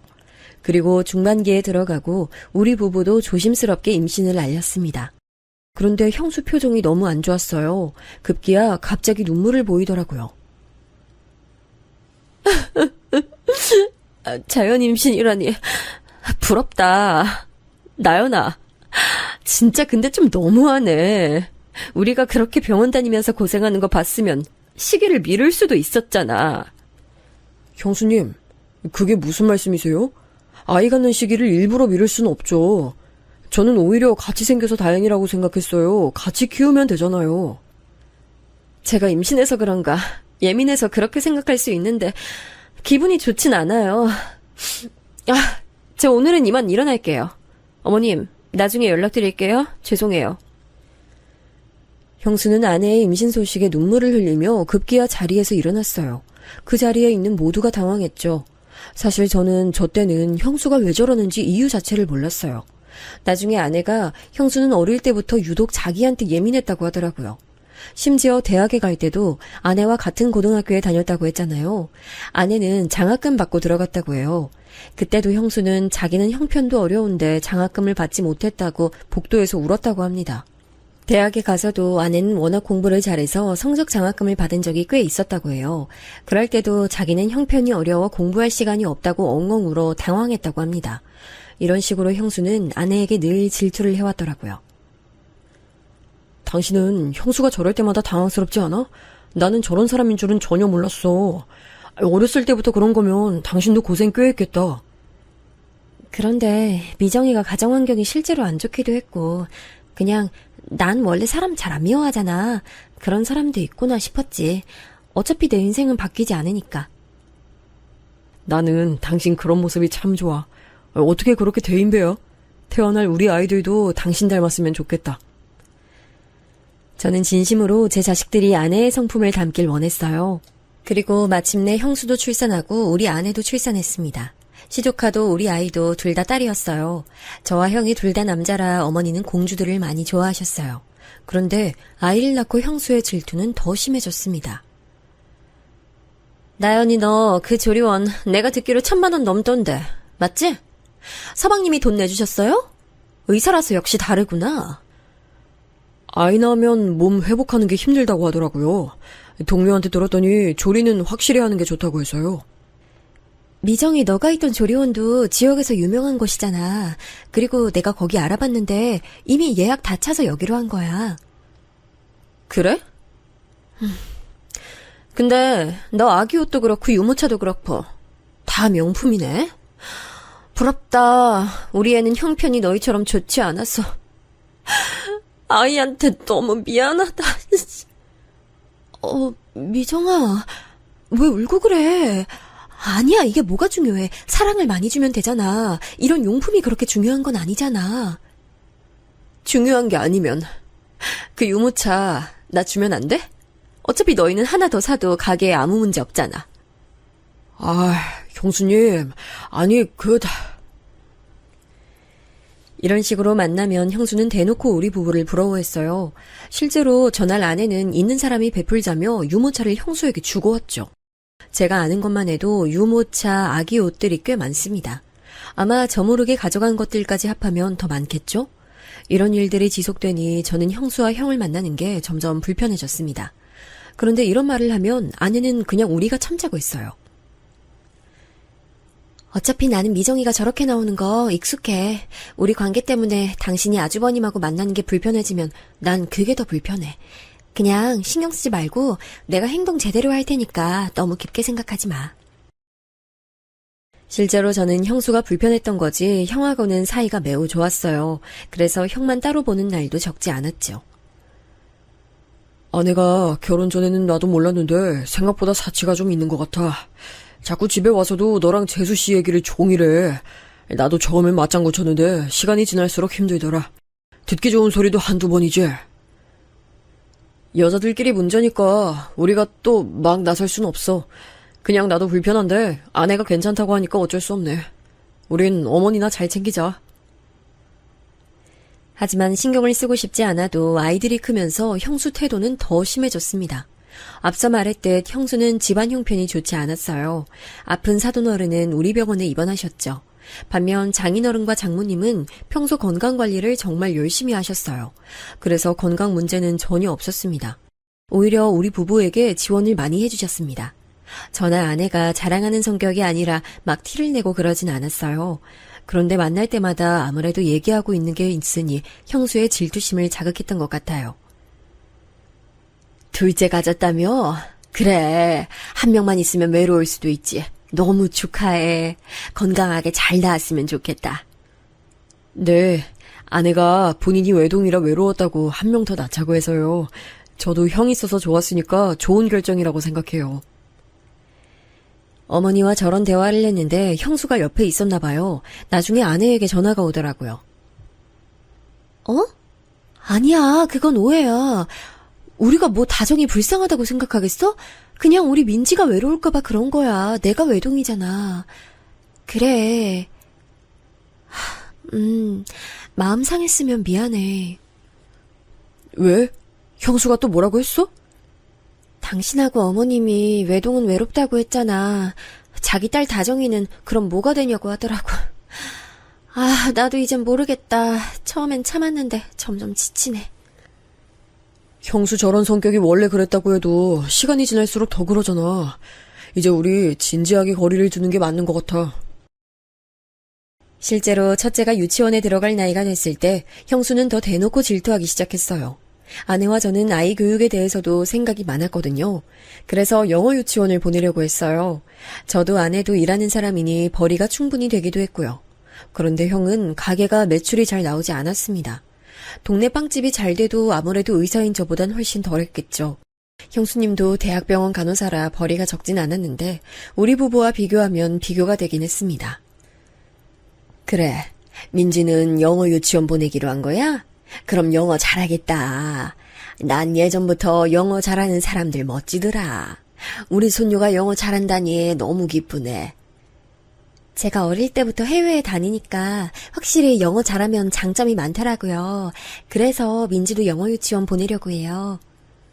영어 유치원 그거 비싸지 않아? 그런데 거기 보내도 초등학교 가면 다 까먹는다고 하던데 의미 있나? 초등학교 때도 영어학원 보내고 사립초등학교 보내면 괜찮다고 하더라. 아예 안 보내는 것보단 괜찮을 것 같아. 안 보내도 영어 잘하는 애들은 잘할걸? 우리 다정이는 똑똑해서 안 보내도 영어 회화 문제 없을 거야. 그럼 다정이는 안 보내면 되겠네. 내가 우리 딸 영어 유치원 보낸다고 하는데 왜 그래? 저번부터 너무 내가 하는 모든 것에 사사건건 그러는 것 같아. 왜 갑자기 둘이 그래? 내가 괜한 얘기를 꺼냈구나. 미안해. 형수님, 제가 그동안 일부러 참았는데 왜 자꾸 아내한테 그러시는 거예요? 네? 서방님까지 저한테 왜 이러세요? 그래도 제가 윗사람인데. 그럼 윗사람 대접이나 해주세요. 나연이, 너도 나 형님이라고 불러. 형수는 제가 나서자 급기야 본인을 형님이라고 부르라고 하더라고요. 분명히 신혼 초에 합의했던 내용인데 할 말이 없는지 저런 논리를 펼치기 시작했습니다. 아내와 저는 둘이 어이가 없어서 대화를 했어요. 나 진짜 고등학교 때부터 나한테 질투하는 건 알고 있었는데 이제 와서 저러는 건 너무 속 보이지 않아? 나 이제 모르겠어. 형도 자꾸 형수가 집에 와서 우리 얘기를 그렇게 한다고 불편하다 하더라. 그렇다고 가족인데 안 만날 수도 없잖아. 우리가 뭐 잘못한 것도 아니고 곤란하네. 결국 아내는 형수와 거의 연을 끊게 됐습니다. 저도 아내가 불편해하는 모습이 달갑지 않았어요. 그래서 일부러 형수와 아내를 못 만나게 했습니다. 명절 때도 형과 미리 말해서 시간 조절을 했죠. 그렇게 한동안 조용히 사건 없이 지나갔어요. 그래서 저는 아무 문제 없는 줄 알았어요. 그런데 제가 그때 마침 병원에서 바쁜 일이 생겼어요. 원래도 바쁜 편인데 하필 일이 늘어나서 더 바빠졌습니다. 아무리 시간을 내어 집에 가고 싶어도 갈 수가 없었어요. 연락도 하루에 겨우 시간을 내어 아내에게 하기도 했죠. 같은 병원에서 일해도 저도 바쁘고 아내도 스케줄 근무라 자주 볼 수는 없었어요. 실제로 아내가 그때는 중간에 둘째 임신으로 인해 쉬기도 했죠. 그런데 어느 날부터 아내 분위기가 이상해졌습니다. 제가 집에 오면 예전엔 환한 웃음으로 반겨줬어요. 그런데 언제부턴 제 얼굴을 보지도 않더라고요. 눈도 마주치지 않았어요. 자기야, 뭐 나한테 화난 거 있어? 있으면 말해줘. 내가 요즘 일이 바빠서 자기한테 신경 쓰지 못해서 너무 미안해. 아니야. 그런데 당신 어제 혹시 어디 갔어? 나한테 병원이라 했잖아. 어제? 나 어제 병원에서 종일 수술했지? 왜? 아니야. 이런 식의 대화가 점점 늘어갔어요. 저는 그런데 아내에게 거짓말한 게 전혀 없거든요. 정말로 숨기는 게 전혀 없었습니다. 그런데 저런 식으로 의심이 늘어나니 어느 순간부터는 기분이 나빠지기 시작했죠. 향수는 나도 모르겠어. 내가 미쳤다고 다른 사람 향수를 내 옷에 뿌려? 옷이 바뀔 수도 있잖아. 도대체 왜 자꾸 이런 의심을 하는 거야? 당신답지 않아. 무슨 옷이 바뀌어. 말이 되는 소리를 내. 당신 그거 변명이야. 내가 뻔히 집에서 옷 세탁하는데 갑자기 여자 향수 향이 나잖아. 그러니까 나는 정말 모르는 문제라니까. 누가 몰래 와서 향수를 뿌렸나 봐. 나도 내가 말하면서 웃겨. 그런데 그게 아니면 말이 안 돼. 당신 일할 때 누가 와서 일부러 여자 향수를 뿌렸다고? 진짜 이제 말까지 지어내니? 아내의 의심이 늘어나면서 확실히 부부싸움의 빈도도 잦아졌어요. 저는 일하느라 바빴던 건데 너무 억울하더라고요. 일하면서 여유가 없으니 아내의 기분을 풀어주는 것도 힘들었습니다. 그렇게 아내와의 관계가 소원해지며 서로 대화도 덜하기 시작했어요. 확실히 대화를 덜하니 오해가 더 생기는 기분이 들었습니다. 어느 순간 저도 문제를 인지하기 시작했어요. 그래서 아내와 대화로 풀고 싶었습니다. 당신이 자꾸 나를 의심하는 것 같은데 애초에 내가 바람이 났다고 해도 그 상대가 없잖아. 나도 당신이 의심하는 거 싫어서 해명하고 싶은데, 해명할 게 없어. 나도 그래서 답답해. 아니야, 됐어. 그만 말하자. 내가 오해한 것 같아. 당신 말대로 정황만 있고 의심 가는 상대도 없어. 상황이 정말 제가 바람이 났다고 생각하면 그럴 수밖에 없게 일어나더라고요. 저도 모르는 사이에 제 옷에 여자 향수가 뿌려져 있다거나 립스틱 자국이 있다거나 그런 일이요. 저는 제가 한 짓이 아니라 신경 쓰지 않았는데 오히려 그 무심함이 아내의 의심을 자극할 줄은 몰랐습니다. 그리고 시간이 흘러 이 일은 자연스럽게 언급되지 않았어요. 상대가 없으니 의심할 수도 없었죠. 그러다 아내는 둘째가 유치원에 가며 복직하게 됐습니다. 같이 병원에서 일하며 맞는 시간엔 밥도 먹고 퇴근 시간이 맞으면 집에 같이 가기도 했죠. 그렇게 다시 사이가 좋아지나 싶었습니다. 그런데 그러다 제 밑으로 신입 의사 한 명이 들어왔어요. 원래 신규면 선배가 챙겨주는 게 당연하잖아요. 제 직속이기도 하고 그래서 이제껏 제가 했던 것처럼 챙겨주고 있었어요. 그러면서 아내에게 소개하기도 했죠. 아, 안녕하세요. 이번에 새로 오신 분이라고 말씀 많이 들었어요. 네, 안녕하세요. 저도 얘기 많이 들었어요. 서로 안면도 트일 정도로 저는 당당했습니다. 그리고 제 성격이 남들보다 세심하거나 그러지도 않아요. 절대 의심이 될 만한 짓은 하지 않았습니다. 그냥 회식 자리가 있으면 그 친구 택시를 태워주고 그러긴 했어요. 하지만 딱 사회생활 정도였지 거기서 더 나가거나 하지 않았습니다. 같은 병동에서 일하니 근무 시간이 겹치면 커피를 사주기도 했죠. 그냥 딱 직장 선후배 관계였습니다. 알고 봤더니 신입이 아내와 같은 고등학교를 나왔더라고요. 세상이 정말 좁다는 생각이 들었죠. 같은 동문이라는 소리를 듣고 더 조심했어요. 그러던 어느 날 퇴근 전에 신입에게 전화가 걸려왔습니다.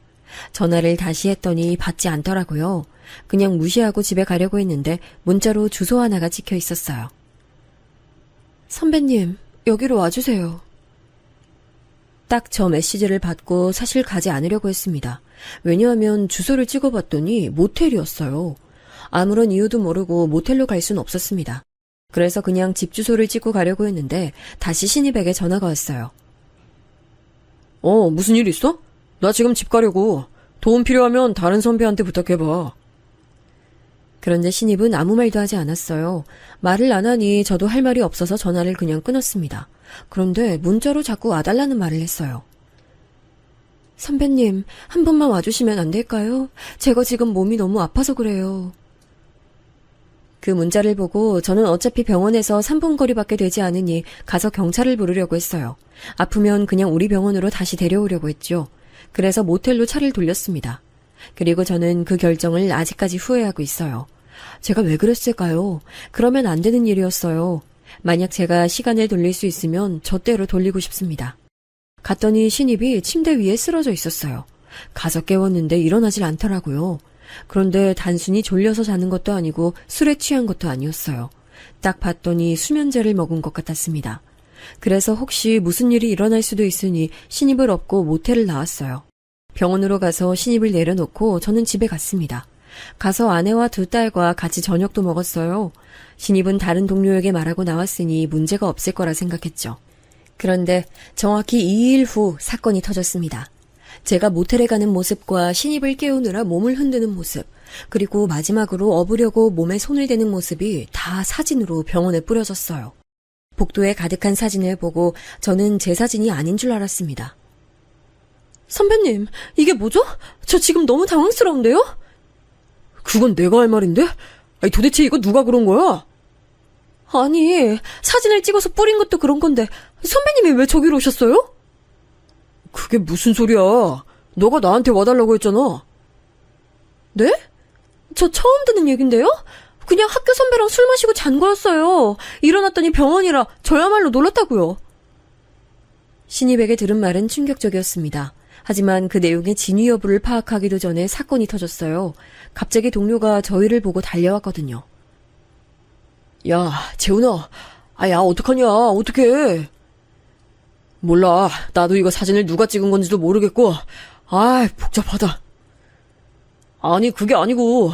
야, 지금 너 빨리 밖으로 나가봐. 이걸 어떡하냐?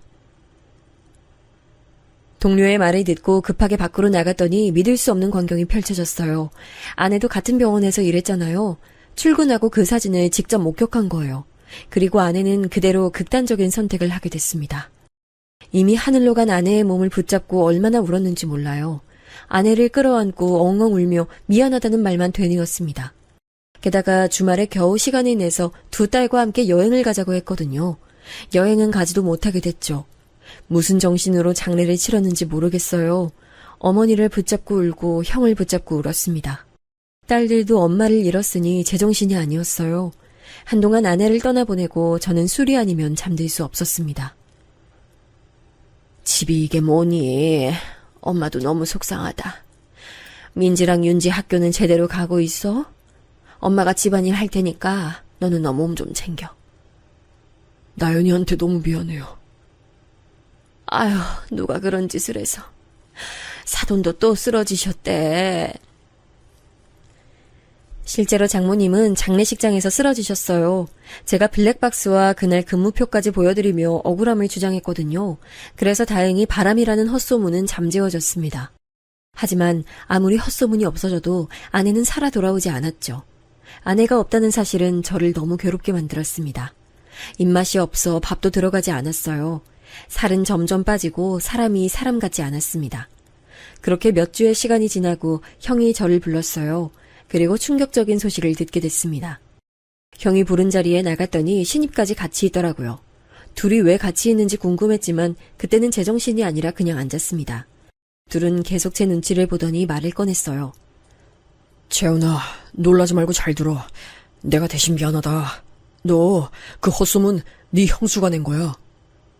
제가 나연 선배 그렇게 돌아가시고 곰곰이 생각했는데 아무리 생각해도 미정 선배가 의심됐어요. 저도 너무 억울하기도 했고 그래서 알아봤는데 이거 미정 선배 짓이에요. 지금 그게 무슨 말이야? 똑바로 알아듣게 얘기해. 저 그날 미정 선배랑 오랜만에 만나서 저녁 먹었거든요. 원래도 뭐 나연 선배나 미정 선배 만나서 밥 많이 먹으니까 아무런 의심이 없었죠. 그런데 중간부터 기억이 없어요. 수면제를 제가 마시던 술에 탄 것 같아요. 그리고 집에서 카메라를 발견했어. 우리 집엔 이런 카메라가 없거든. 아무리 봐도 이건 네 형수가 꾸민 일이야. 그리고 어느 순간부터 나연 선배가 자꾸 저한테 선배랑 저랑 무슨 일이 있냐고 물어봤어요. 저는 그냥 직장 선후배 사이라고 했는데 믿는 눈치가 아니었거든요. 이젠 이유를 알 것 같아요. 미정 선배가 중간에서 이간질한 거예요. 실제로 병원에서도 선배랑 저랑 같이 다니면 간호사들 눈길이 이상했거든요. 애초에 그렇게 소문을 냈으니까 그랬겠죠? 형과 후배의 말을 들으니 이제야 이해가 갔어요. 그러면서 저는 이 사건을 제대로 조사하기 시작했습니다. 아내와 저를 지키고 나아가 우리 두 딸까지 지켜야 했거든요. 그리고 나연 선배가 집도 잘 살고 워낙 사람이 성품이 좋잖아요. 그래서 간호사들이나 직원들 사이에서도 평이 좋았어요. 미정 선배는 반면에 예민하고 후배들 자주 괴롭히니까 소문 안 좋았죠. 그래서 저한테 사실 나연 선배 욕 많이 했어요. 후배가 아내와 형수와 같은 고등학교 출신이라고 했잖아요. 그래서 자주 만남을 가졌는데 자꾸 형수가 후배를 만나면 아내의 흉을 봤다고 합니다. 저는 이 사건을 그냥 넘어갈 마음이 전혀 없었어요. 아내가 어떤 심정으로 극단적인 선택을 했던 건지 생각하니 피가 거꾸로 쏟는 기분이었습니다. 그래서 경찰서도 찾아갔어요. 가서 CCTV부터 사건을 처음부터 조사했습니다. 그 과정에서 제 옷에 몰래 향수를 뿌린 사람도 형수였다는 게 밝혀졌어요. 저는 이 사실을 알고 형수에게 따지려다 일단 참았습니다. 작은 것부터 다 밝히면 형수에게 오히려 사실을 은폐할 기회를 주는 것 같았어요. 경찰 조사하며 알게 된 사실은 더 가관이었습니다. 아내에게 형수가 전화를 많이 했더라고요. 나중에 녹음된 걸 들어봤더니 웃기지도 않았습니다. 미정아, 너 이런 식으로 나한테 자꾸 내 남편 얘기하면 나 너무 곤란해. 나도 알아서 생각할게. 급한 일이라고 해서 받았더니 이러면 어떡해. 급한 일은 맞지. 실제로 그렇게 둘이 붙어 다닌다 하더라고. 병원에 소문 다 났어. 나연이 네가 나중에 알면 속상할까봐 일부러 내가 말해주는 거야. 내일은 내가 알아서 할게. 그리고 바람이면 내가 해결할게. 제발 가만히 있어. 아내는 형수의 전화를 받고 많이 괴로워하는 게 느껴졌어요. 나중에 후배한테 들은 바로는 원래 학창시절부터 형수의 자격지심이 유명했다고 하더라고요. 그래서 저는 두 분이 형님 동서로 만났다고 해서 얼마나 놀랐는지 몰라요. 나연 선배한테 질투해서 막 뒤에서 욕하고 다니기도 했거든요. 이 얘기를 다 듣고 나니 저는 분노가 차올랐습니다. 절대 그냥 넘어갈 마음이 없었죠. 장인어른과 장모님을 찾아가 모든 사실을 내뱉었어요. 장인어른은 뒤집어지셨습니다. 나는 끝까지 갈 거야. 내 딸 죽인 사람 그냥 놔둘 순 없어. 저도 끝까지 갈 겁니다. 형하고 이미 얘기 끝났어요. 이혼은 당연하고 그 이상의 복수를 할 거예요. 실제로 형은 이미 형수에게 질릴 대로 질린 상태였습니다. 형수가 집에 오면 그렇게 비교를 했다고 해요. 난 이제 더는 못 살겠어. 집이 아니라 감옥 같아. 다정이도 엄마 눈치 보느라 바쁘고 안 되겠어. 돈 못 번다는 소리도 계속하니까 자존감도 내려가고 막상 내가 빵집하며 버는 돈이 아내 월급의 2배는 되는데. 저는 모든 증거를 수집했어요. 형수는 꿈에도 모르고 하하오호 웃으며 행동하고 있었거든요. 그 얼굴을 보며 속으로 얼마나 이를 갈았는지 모릅니다. 그리고 마침내 후배와 형의 도움을 받아 모든 사건의 전말이 완성됐습니다. 저는 이걸 글로 써내려가기 시작했어요. 일목요연하게 정리해서 사진까지 포함시켰죠. 그리고 그 종이를 병원 게시판에 다 게시했어요.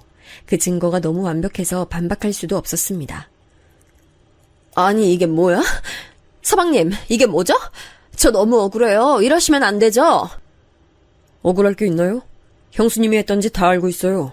이러면 안 된다는 말은 제가 해야 하는 말 아닌가요? 이미 경찰 동행해서 CCTV도 봤고요. 증인이 얼마나 많은지 아세요? 모텔 주인부터 시작해서 증거가 한두 개가 아니야, 이 사람아! 말하다 보니 저도 복받쳐 오르기 시작했습니다. 억울하게 죽은 아내가 너무 불쌍했어요. 나연이는 아무것도 모르고 죽었는데 당신이 뭐가 억울해? 그 자격지심 때문에 사람을 죽여? 아무 사이도 아닌데 왜 지어내서 사람을 죽여? 바람? 당신이 수면제 가져가서 술에 탄 거 다 찍혔어. 발뺌하지 마! 실제로 그 장면은 다 사진으로 게시되어 있었어요. 형수가 간호사라 수면제를 구하는 것도 쉬웠거든요. 선배, 정말 너무하세요. 저는 선배가 저한테 수면제를 먹일 줄도 몰랐고 이런 일을 꾸밀 거라는 것도 몰랐어요. 아무리 그래도 고등학교 후배인 저를 이용해서 나연 선배를 죽음까지 몰고 가시면 안 됐죠. 너무 부러웠어. 나연이 인생이 너무 부러워서 견딜 수가 없었어. 난 가지지 못한 걸 다 가지고 있잖아. 돈 많은 부모, 자상하고 돈 잘 버는 남편, 똑똑하고 예쁜 아이들까지. 그냥 처음엔 장난이었어. 나연이가 괴로워하는 모습을 보는 게 좋았어. 이런 일이 일어날 줄은 나도 몰랐어. 웃기지 마. 나는 이거 절대 그냥 넘어갈 생각 없어. 당신 경찰에 고소했고 사기죄, 횡령죄 죗값이나 받아. 참고로 형도 이혼한다니까 이혼 소송까지 각오해. 그래서 실제로 형수는 재판 끝에 감옥에 가게 됐습니다. 낙인이 찍혀 당연히 병원에서 다시 일할 순 없을 거예요. 조카는 형이 키우기로 했어요. 재산 분할할 때도 형의 기여도가 커서 양육권을 포함해서 형은 잃을 게 없었습니다. 형수는 아픈 어머니가 병원에 있다고 했잖아요. 그 병원비도 형이 대신 내고 있더라고요. 이제 이혼했고 남이니까 신경 쓰지 않아도 되니 형은 오히려 홀가분하다고 했습니다. 감옥에 간 형수를 보고 이제 조금 마음이 괜찮아졌어요. 물론 진실을 모르고 세상을 떠난 아내를 생각하면 많이 아픕니다. 하늘에서라도 이 사건의 진실을 알면 얼마나 좋을까요? 저는 살면서 바람 피울 생각을 한 적이 없어요. 억울함에 한동안 잠도 자지 못했습니다. 그래도 직장부터 주변인까지 다 사실이 까발려졌으니 통쾌하기도 해요.